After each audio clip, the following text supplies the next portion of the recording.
Hello everyone and good morning. Welcome to Let's Do Research with Dr. S. This is Dr. Sarah Namoko and I am your partner in your research journey. In this video, you are going to learn how to use appropriate transition devices when you write your literature review. Now let's try to have some recall of lessons in your English class. What are the characteristics of a coherent paragraph? Let's try. You're right. A coherent paragraph should include a topic sentence, supporting sentences, logical and coherent thoughts that are developed in order from one sentence to the next, and a concluding idea that will wrap up or summarize the point that is being discussed in your paragraph. Now, looking back at the paragraphs that you have written in your literature review, do you make your content hop, skip, and dance? Now, friends, remember that your literature review will appear and sound smooth if you use appropriate transition devices. Later on, we are going to learn what are these transition devices and how to use them appropriately. Now, let's take a look at this paragraph. This paragraph has topic sentence, supporting sentences, and concluding sentence. Now, what is a topic sentence? A topic sentence is a sentence that indicates the main idea or the main thesis of your paragraph.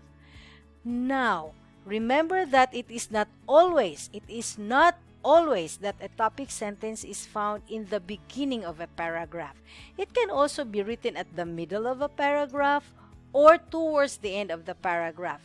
But, friends, scholars suggest that in order that your readers are ensured, or that to ensure that your readers understand the idea that is being discussed in the paragraph, it is right or it is appropriate to put your topic sentence at the beginning of your paragraph. Now, for you to be guided how to identify if that particular sentence is indeed a topic sentence, you might want to ask yourselves with these two questions. Number one, what is the main point in this paragraph? If you can answer that, then you are already in the right position. Or you will also ask yourself, how does this relate to the overall idea of the paragraph? How does this particular sentence relate to the whole idea of the paragraph? If you can answer that that particular sentence is talking about the main paragraph, then my friends, that is your topic sentence. Okay? Now, let's go to the supporting sentences. What are the function or what is the function of supporting sentences? Supporting sentences, they come after the topic sentence and they make up the body of your paragraph. The purpose is that they give the details to help you develop and support the main idea of the paragraph.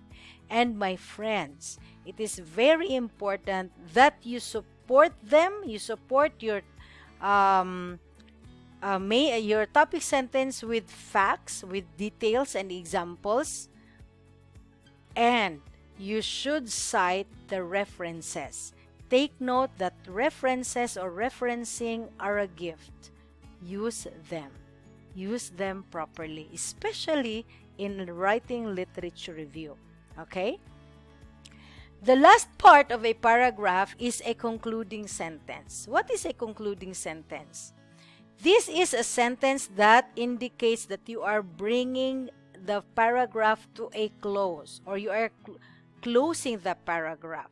Now, for each paragraph, the reader should be able to identify the key points that are being presented in your paragraph.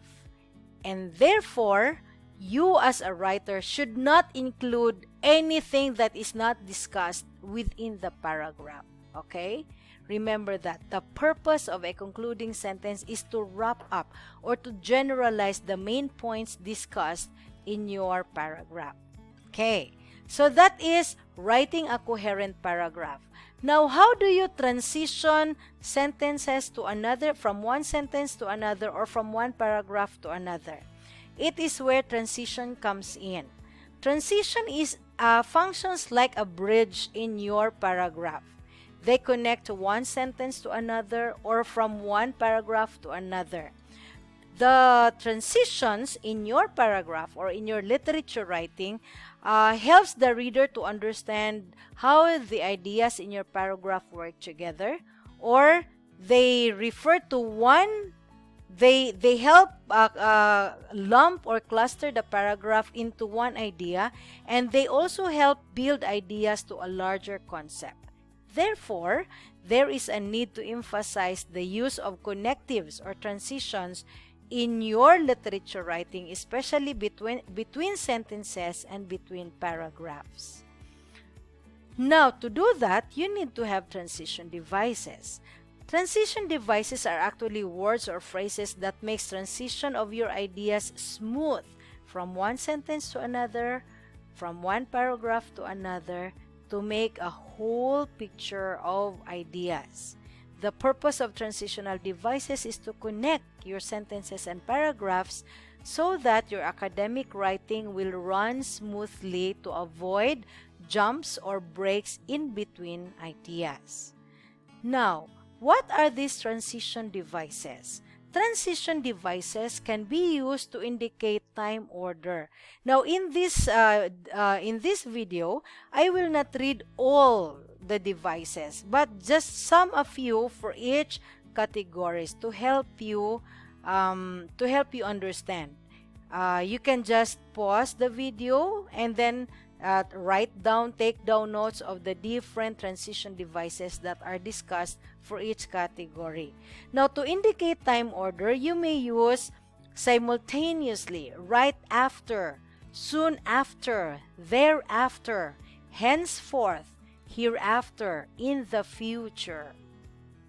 Or you may also say on another transition devices to indicate contrasts are opposition to, nevertheless, nonetheless, on the contrary, on the other hand, opposing to, meanwhile. Okay? There are some more transition devices to indicate contrast, and you can just take down notes on this. Okay? For transitional devices to indicate comparison, you might want to say in a similar fashion, in comparison, in contrast, in like manner, or in the same manner, in the same way, like, likewise. Okay? These are examples. And to indicate sequence, you might want to say in the first place, in the next place, finally, last of all, at last, lastly, in the last place, the latter, at the end, after that, and so on. Okay? Now, how about the transitional devices that indicates addition? You might say now, previously, simultaneously, so too, subsequently, therefore, thus, to, what's more, following this, furthermore, and so on. Okay? Now, there are also transitional devices that helps provide an example. These words are used in the following manner, in the same manner, in this case, in this situation, in this specific instance, more exactly, or you can say namely. Okay? And some more other words. Now, how about if you want to indicate exception? You might want to say despite, however, in spite of, nevertheless, of course, once in a while, sometimes, still, yet. To elaborate ideas, you might want to say actually, by extension, in short, in other words, to put it in another way, to put it bluntly, to put it succinctly, or ultimately. And if you want to concede ideas, you might want to say admittedly, although it is true that, granted, I concede that, Of course. Naturally, to be sure. Okay?